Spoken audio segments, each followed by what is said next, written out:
के साथ मुझे कहना पड़ रहा है, लोकतंत्र में जीत के बाद गरिमा होनी चाहिए, लोकतंत्र में जीत के बाद ग्रेशियसनेस होनी चाहिए, जीत को एक्सेप्ट करने में एक गरिमामय तरीका होना चाहिए। आज बंगाल में ये जो तरीका है, जिस प्रकार से आज हम वहां हिंसा देख रहे हैं, ये किसी ने भी नहीं सोचा था कि हिंदुस्तान के लोकतंत्र का इस प्रकार से किसी राज्य में धज्जियां उड़ेंगी। मुझे ये कहते हुए और मुझे ये प्रेस कॉन्फ्रेंस करते हुए भी बहुत दुख हो रहा है। बंधुगण, दिल दहलाने वाले दृश्य सोशल मीडिया में, टेलीविजन चैनलों के माध्यम से हम सभी देख पा रहे हैं। रूह कांप उठती है ऐसे दृश्य देख के। लोगों के घर में आग लगा दिए गए हैं, लोगों के घर तोड़े जा रहे हैं, कार्यकर्ताओं की हत्या की जा रही है, अराजकता सड़क पर पूरी तरह से छा गई है। काले बादल आज बंगाल के ऊपर हिंसा के रूप में मंडरा रहे हैं और संपूर्ण रूप से वहां जो प्रशासन है वो चरमरा गई है, वो समाप्त हो गया है।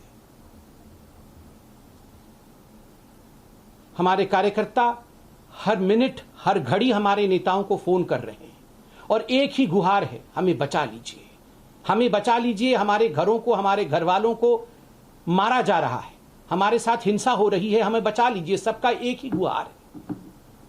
और मैं आज यहां स्पष्टतः बता दूं, ये जो कुछ भी बंगाल में हो रहा है, ये स्टेट स्पॉन्सर्ड है, ये स्टेट स्पॉन्सर्ड वायलेंस है। This is state sponsored violence.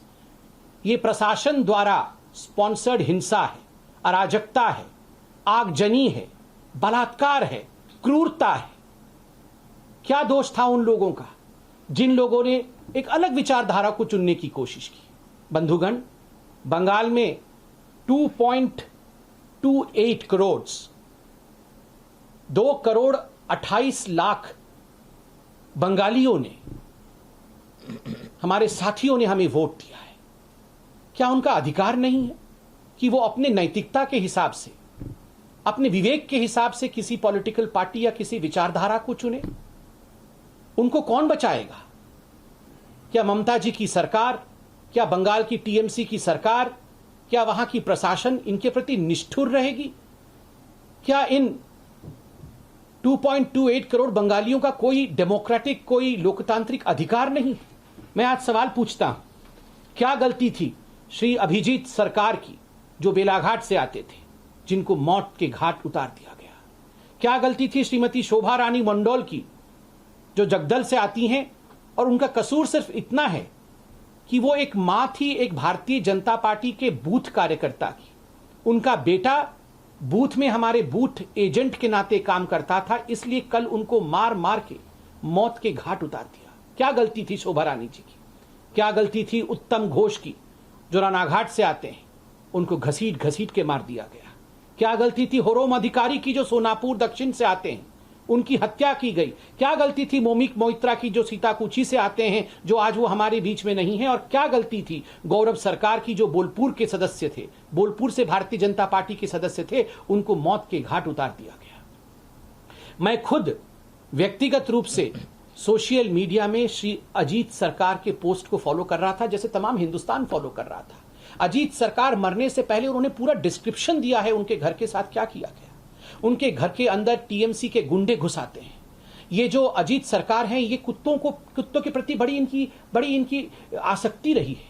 जो स्ट्रे डॉग्स होते हैं उनको वो अडॉप्ट करते थे, उनको पालते थे, उनको दूध पिलाना, उनको पाव रोटी खिलाना, किस प्रकार से वो करते थे, एक मानवता का काम करते थे। उन्होंने लिखा है मरने से पहले कि मेरे घर में टीएमसी के गुंडे घुस आए और जो कुत्ते मैंने पाल रखे थे, उस कुत्ते ने छोटे छोटे बच्चे दिए थे, उनको काट दिया, उनको नृशंसता के साथ, उनको क्रूरता के साथ उनको मार दिया।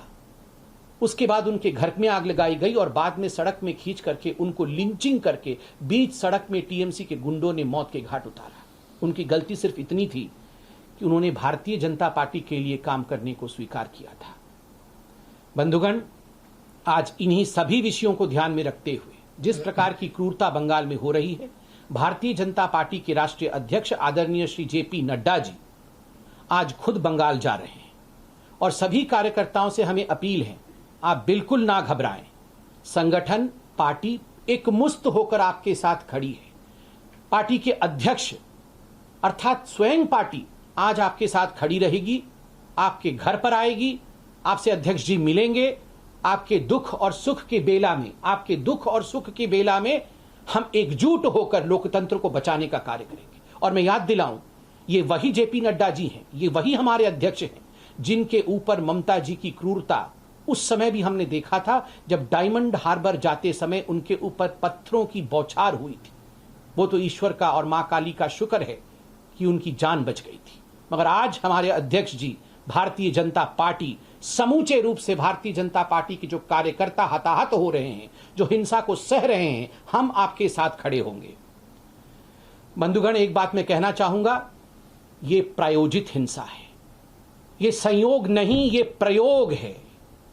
ये डराने की कोशिश है कि हिम्मत तुम्हारी जो लोकतांत्रिक तरीके से तुम किसी सत्ता में आने की कोशिश करो, हिम्मत तुम्हारी जो तुम लोकतांत्रिक तरीके से लोगों के मन में घर करके लोगों के सेवक बनने की चेष्टा करो। अगर ऐसा कहीं करोगे तो हम तुम्हारे लोगों को मार डालेंगे, उनके घर जला देंगे, महिलाओं के साथ बलात्कार करेंगे। जो दृश्य महिलाओं के देखने को आ रहे हैं, रूह कांप उठता है। महिलाओं को घरों से निकाल कर बाहर बीच सड़क पे गैंगरेप करना, उनके साथ बलात्कार करना, उनके कपड़े फाड़ देना, अर्धनग्न अवस्था में उनके साथ जिस प्रकार का व्यवहार किया जा रहा है, ये किसी भी सभ्य राज्य में, किसी भी सभ्य संगठन में, किसी भी सभ्य संस्थान में ये नहीं हो सकता है। इसके लिए कोई स्थान नहीं है।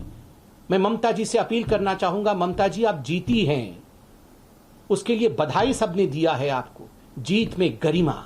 और सबसे बड़ी बात है, आप एक महिला मुख्यमंत्री हैं। आपने अपने आप को बंगाल की बेटी बताया है। जिन माताओं के साथ बलात्कार हो रहा है, जिन बच्चियों को घर से बाहर निकाल के मारा जा रहा है, क्या वो बंगाल की बेटी नहीं है? क्या वो महिला नहीं है? Do they deserve this?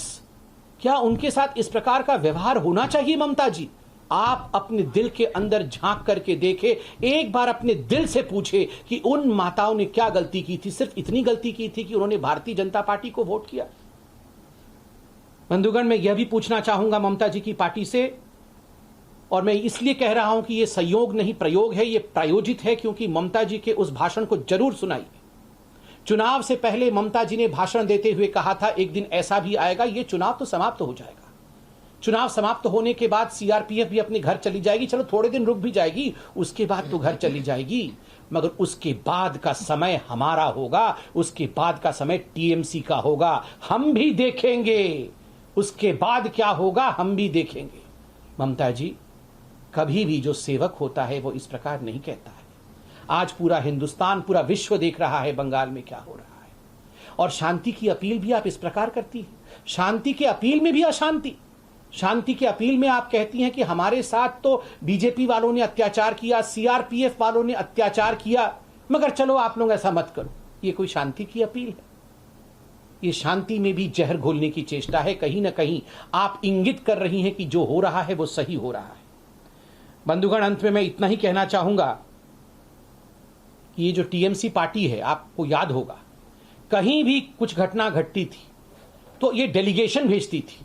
Delegation Uttar Pradesh में, डेलीगेशन कर्नाटक में, डेलीगेशन मध्य प्रदेश को, और हर जगह जाके ये फोटो टूरिज्म करके इनका डेलीगेशन आता था। इनके 4-5 सदस्य हैं जो परमानेंट डेलीगेशन के मेंबर हैं। ममता जी, एक भी डेलीगेशन आपने इन हिंसा ग्रसित राज्यों, इन हिंसा ग्रसित क्षेत्रों में भेजा है? बंगाल के अंदर जिन माताओं का कत्ल हुआ, जिन माताओं के साथ गैंगरेप हुआ, उनके घर में, या जिनके घर को फूंक दिए गए, उनके घर में कोई डेलीगेशन आपका गया है? नहीं गया है। कब जाएगा? कब ये शांति होगी? और मैं दूसरे पार्टियों से भी पूछना चाहता हूं, आप save democracy, save constitution, save India, fascist India, ये सब पूरे विश्व में आप लोग जाके कहते थे। राहुल गांधी, हर जगह आप जाके कहते थे। आज कांग्रेस के आपके कार्यकर्ता त्राहिमाम त्राहिमाम बंगाल में कर रहे हैं। भूल जाइए भारतीय जनता पार्टी को। भारतीय जनता पार्टी, हम तो, नड्डा जी आज हमारे साथ खड़े हैं, पार्टी पूरी खड़ी है, हम तो लड़ रहे हैं और लड़ेंगे भी। आपके कार्यकर्ता मर रहे हैं, अधीर रंजन चौधरी और एनएसयूआई के लोग गुहार लगा रहे हैं।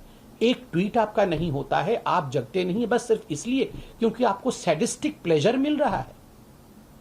मुझे बहुत दुख के साथ कहना पड़ रहा है, कि जिस समय सभी को एकजुट होना चाहिए, क्योंकि हिंदुस्तान के डेमोक्रेसी, हिंदुस्तान के लोकतंत्र से बड़ा पूरे विश्व में कोई लोकतंत्र नहीं है, उस डेमोक्रेसी को अगर रक्त रंजित कर दिया जाएगा तो इसमें कोई पार्टी का विषय नहीं है, ये मानवता का विषय है। मानवता के लिए हमें एक होना पड़ेगा। और मैं सिर्फ इतना याद दिला के अंत करूंगा अपने वक्तव्य को कि आज 80 सीटों के साथ भारतीय जनता पार्टी मुख्य विपक्षी पार्टी है। We are the main opposition party today in Bengal and the main opposition party takes a pledge. हम ये प्रतिज्ञा करते हैं कि हम अपने कार्यकर्ताओं को और हम वो 2.28 करोड़ बंगालियों को जिन्होंने हमारे नीति, हमारे विचार के प्रति अपनी प्रतिबद्धता दिखाई है, उनके साथ हम खड़े होंगे, उनके अधिकारों की आवाज हम बनेंगे।